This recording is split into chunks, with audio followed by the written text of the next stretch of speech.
2026년 한국 주식시장에 거대한 상승장이 온다.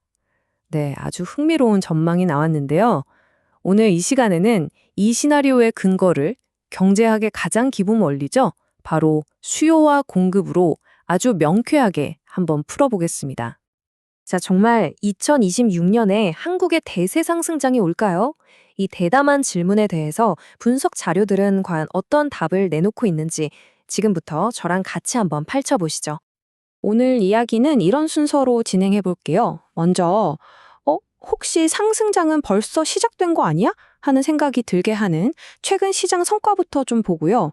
그리고 우리가 흔히 갖는 미국 주식에 대한 편견, 이것도 한번 짚어볼 겁니다. 그 다음에 이 전망의 핵심이죠. 수요와 공급, 각각 어떤 상황인지 분석하고, 마지막으로 그래서 2026년 코스피가 어디까지 갈 수 있을지 최종 전망까지 확인해 보겠습니다. 자, 2026년을 이야기하기 전에 바로 작년이죠. 2025년 시장이 어땠는지부터 돌아볼 필요가 있어요. 왜냐하면 그때 시장이 보여준 이 상승 동력이 정말 엄청났거든요. 그거부터 한번 짚어보겠습니다. 이 숫자 정말 놀랍지 않으세요? 2025년 딱 1년 동안 코스피 지수가 무려 67%나 급등했습니다. 와, 이건 정말 기록적인 성과라고 할 수밖에 없죠. 그런데 말이죠. 이렇게 시장이 뜨거웠는데도 불구하고 많은 투자자분들이 여전히 에이, 그래도 미국 주식이 최고지 이런 믿음을 버리지 못하고 계세요. 근데 혹시 이 믿음이 어쩌면 우리의 눈을 가리고 있는 일종의 착각은 아닐까요? 네, 그래도 미국 시장이 더 낫지. 정말 우리 주변에서 많이 듣는 말이잖아요. 하지만 이 분석 자료는 바로 그 생각이 시계열의 함정일 수 있다고 아주 날카롭게 지적하고 있습니다. 이 시계열의 함정이라는 게 뭐냐면요. 쉽게 말해서 과거에 잘 나갔으니까 앞으로도 계속 잘 나갈 거라고 그냥 믿어버리는 거예요. 근데 여러분, 시장은 늘 순환하잖아요. 영원히 오르기만 하는 시장도 없고 또 영원히 바닥에만 머물러 있는 시장도 없습니다.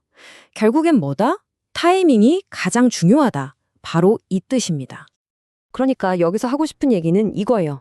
지난 10년 동안 정말 엄청나게 오른 미국 시장은 이제 좀 숨을 고를 때가 됐을 수 있고 오히려 그동안 오랫동안 힘을 비축해온 한국 시장이 새로운 성장 사이클을 맞이할 가능성, 바로 여기에 주목해야 한다는 거죠. 자, 그렇다면 한국 시장에 대한 이런 낙관적인 전망 도대체 어디서 나오는 걸까요? 그 근거는 아주 간단합니다. 모든 것은 경제학의 가장 클래식한 원리, 바로 수요와 공급으로 설명이 됩니다. 자, 그럼 먼저 수요 측면, 그러니까 사려는 힘부터 한번 살펴보죠. 이 힘의 핵심 동력으로 지목된 건 누구냐? 바로 돌아오는 외국인 투자자들입니다. 아니, 그럼 외국인 투자자들은 도대체 뭘 보고 한국 주식을 사는 걸까요? 뭐 여러 가지 이유가 있겠죠. 하지만 이 분석에서는 딱 하나의 핵심 요인을 꼽고 있습니다. 그게 바로 정치적 안정입니다. 이게 그냥 하는 말이 아니고요. 과거 데이터가 이걸 증명해주고 있어요. 참여정부 시절이요. 정치적으로 안정됐다고 평가받던 시기에 외국인 자금이 정말 엄청나게 들어왔거든요. 그러면서 코스피가 무려 184%나 폭등했던 사례가 있었습니다. 이번 분석은 바로 이와 비슷한 패턴이 다시 한번 나타날 수 있다, 이렇게 보는 겁니다. 자, 그럼 이제 동전의 다른 면을 봐야겠죠? 바로 공급 측면입니다. 즉, 팔려는 힘은 왜 줄어들고 있는 걸까요? 아, 이거 그냥 가지고 있으면 더 오를 것 같은데? 이게 요즘 국내 투자자들 사이에 아주 강하게 퍼져 있는 믿음이라고 해요. 그리고 바로 이 심리 하나가 시장에 정말 중요한 현상을 만들어내고 있습니다. 그게 뭐냐면요. 바로 품절주 현상입니다. 말 그대로 주식이 품절된다는 거예요. 투자자들이 앞으로 더 크게 오를 거라고 기대하니까 주식을 안 팔고 그냥 꽉 쥐고 있는 거죠. 그러니까 어때요? 시장에 나와 있는 매물 자체가 그냥 사라져버리는 겁니다. 자, 이렇게 공급이 꽉 막힌 상태에서 사려는 수요가 조금만 늘어나도 가격은 어떻게 될까요? 훨씬 더 폭발적으로 뛸 수밖에 없는 거죠. 자, 그럼 정리해 볼까요? 사려는 사람은 점점 늘어나는데 팔려는 사람은 점점 줄어든다. 이 상황에서 코스피 지수는 과연 어떻게 될까요? 네, 바로 이 수요와 공급 분석을 바탕으로 나온 2026년 코스피 전망치는요. 낮게는 4,000포인트에서 높게는 무려 5,500포인트까지 도달할 수 있다는 겁니다. 이 모든 상황을 말이죠. 정말 기가 막힌 비유 하나로 아주 간단하고 또 기억하기 쉽게 설명할 수 있습니다. 한번 들어보세요. 지금 한국 시장이 마치 아주 잘 지어진 댐과 같다는 거예요.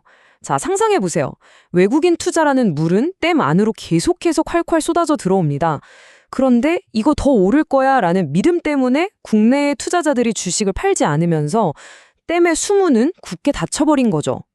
물은 계속 들어오는데 나가는 구멍은 막혀 있다? 그럼 어떻게 되겠어요? 댐의 수위, 즉 주가 지수는 올라갈 수밖에 없다는 정말 명쾌한 논리입니다. 결국 핵심은 이겁니다. 사려는 힘과 팔지 않으려는 힘이 정면으로 부딪히면서 만들어내는 이 강력한 역학관계. 이 상황은 우리에게 마지막으로 이런 질문을 던지게 만듭니다. 수요가 계속해서 밀려 들어오는 물이고 공급이 굳게 닫힌 댐이라면 과연 이 시장의 수위는 정말 어디까지 높아질 수 있을까요?